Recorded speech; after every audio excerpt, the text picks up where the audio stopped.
Guess what?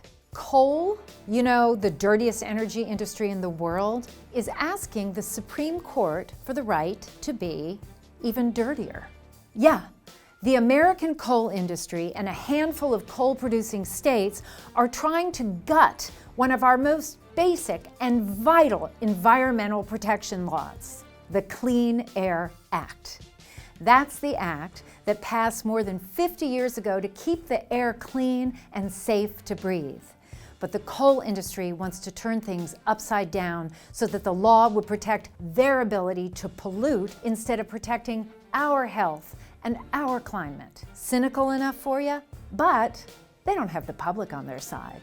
It's pretty basic. People like to breathe. But that hasn't stopped the coal industry, and they're just praying that the majority of the Supreme Court will side with them. They see this as their best shot at prolonging the life of a very dirty industry that's on its way out. The case, West Virginia versus the Environmental Protection Agency, is the coal industry's all-out effort to permanently cripple our Clean Air Act, which has vastly improved air quality in the United States and saved hundreds of thousands of lives in the process. For more than half a century, this landmark law has required fossil fuel power plants to reduce their harmful emissions, and then actually made it happen.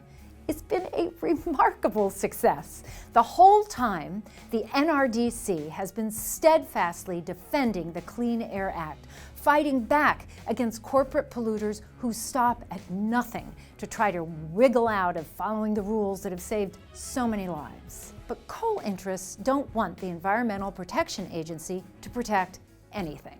They want the Supreme Court to weaken the EPA so that coal can get even dirtier.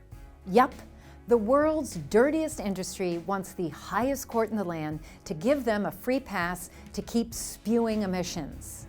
'Cause more filth, more profit. They're fueling the rise in hurricanes, heat waves, and other climate disasters, and they just don't care.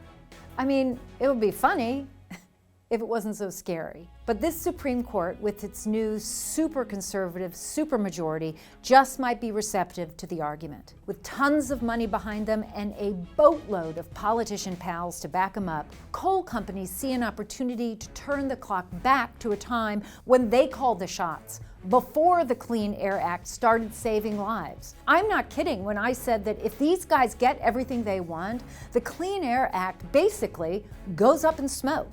The good news? The people of the United States want to breathe clean air, and we're willing to fight for it. No matter what the court decides, there are plenty of other ways to cut coal pollution. We need your voice. We can be louder than the coal industry. Stand up and let people know what these guys are trying to do and that we won't accept it. Make your voice heard.